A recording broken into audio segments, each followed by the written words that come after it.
Hello student, let us continue with our chapter. In this lecture, we'll see the partition and unification of Germany.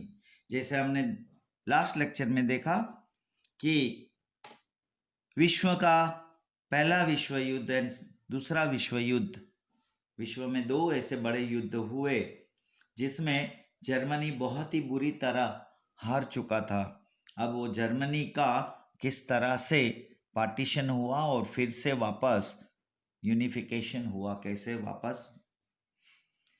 Germany was the main cause behind both the world wars. दोनों विश्व युद्ध में Germany main reason था। It face a humiliating defeat in world war second, और world war second में बहुत ही बुरी तरह शर्मजनक हार हुई थी। All its state administration and economy collapse completely. पूरी जर्मनी की जो इकोनॉमी थी और पूरा देश का जो एडमिनिस्ट्रेशन था, व्यवस्था जो थी, वो पूरी ब्रेकडाउन हो गई, टूट गई, कोलैप्स हो गई। There was not a single large party left in the whole of Germany that could rule the nation. और जर्मनी में कोई भी ऐसी सिंगल पार्टी ऐसी नहीं थी जो अपना देश का रूल कर सके, जर्मनी का पूरा। In addition to that, there was a fear that Germany would pose threat to the world once again if it emerges a military power once again. Therefore, the defeated Germany was divided into 4 administrative segments. ऐसा माना जाता था कि Germany जो है वो एक ऐसा डर था कि विश्व में वापस कुछ और ऐसी एक्शन ना ले, इसके लिए ये जो हारा हुआ जर्मनी था उसको 4 पार्ट में डिवाइड कर दिया। The Soviet Red Army in the later phase of the war had captured the eastern part of Germany. जो सोवियत रेड आर्मी थे उसने वॉर के लेटर फेज में ईस्टर्न पार्ट, जर्मनी का ईस्टर्न पार्ट को कैप्चर्ड कर लिया। Therefore it was accepted that east Germany would remain in their control, और ये एक्सेप्ट हो गया कि ईस्ट जर्मनी का जो पोर्शन है वो उसके अंडर में कंट्रोल में रहेगा।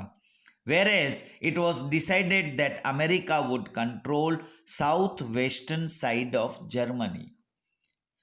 जर्मनी का जो साउथ वेस्टर्न साइड था, पोर्शन था, उसमें ये डिसाइड हुआ कि अमेरिका का कंट्रोल रहेगा। France would control it's area near France. France के आसपास जो भी जर्मनी का एरिया था उसमें फ्रांस कंट्रोल करेगा।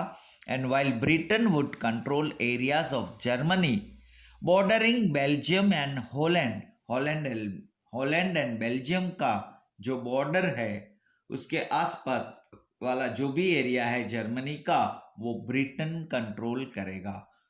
सो विश्व युद्ध सेकंड के बाद, दूसरा विश्व युद्ध के बाद वो जर्मनी को 4 पार्ट में डिवाइड कर दिया।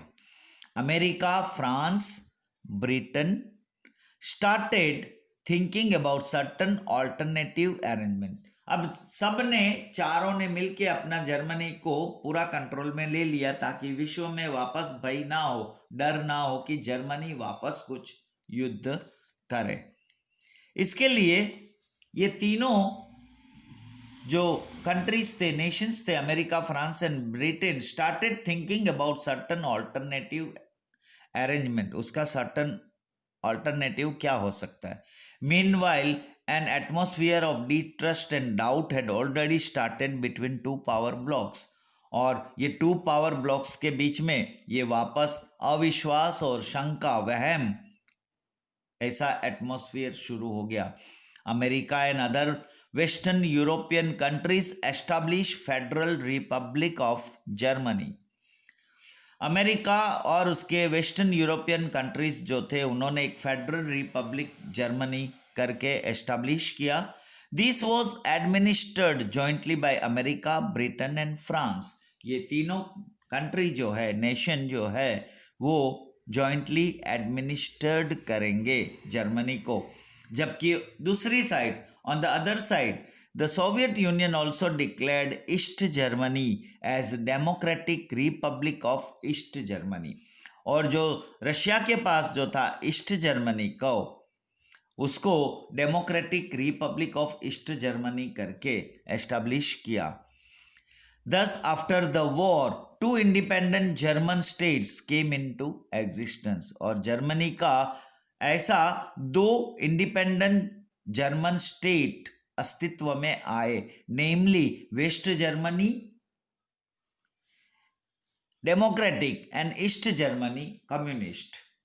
जो वेस्ट जर्मनी था डेमोक्रेटिक, जिसपे अमेरिका का कंट्रोल था, जो अमेरिका डेमोक्रेटिक कंट्री है, जो ईस्ट जर्मनी है जो रशिया ने लिया, तो रशिया जो था वो कम्युनिस्ट कंट्री था।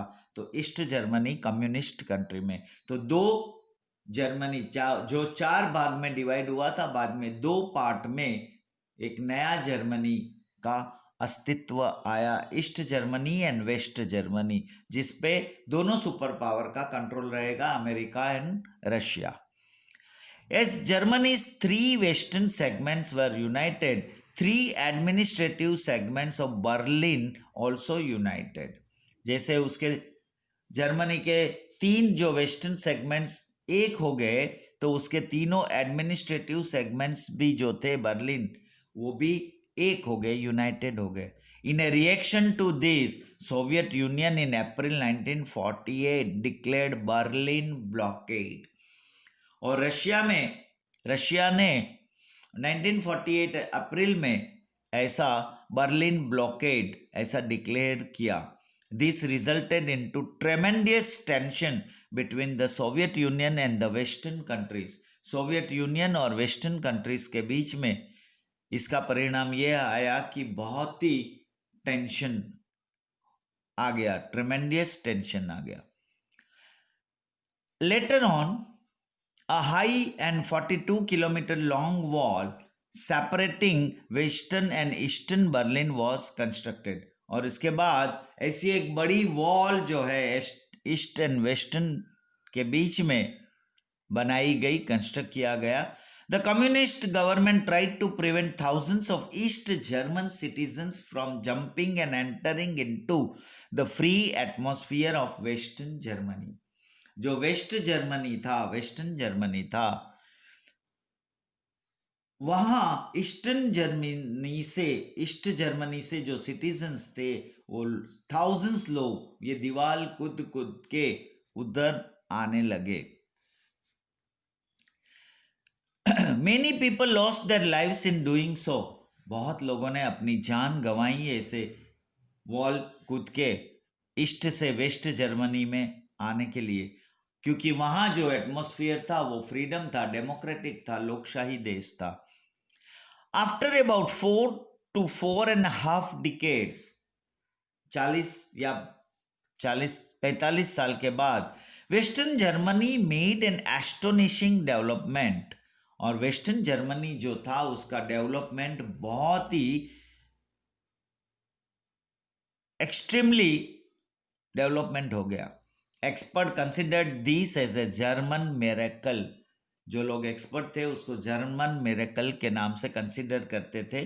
There was no remarkable change in the economic condition of East Germany. West Germany जितना डेवलप हो गया, ऐसा ईस्ट जर्मनी का इकोनॉमिक कंडीशन में कोई बदलाव नहीं आया।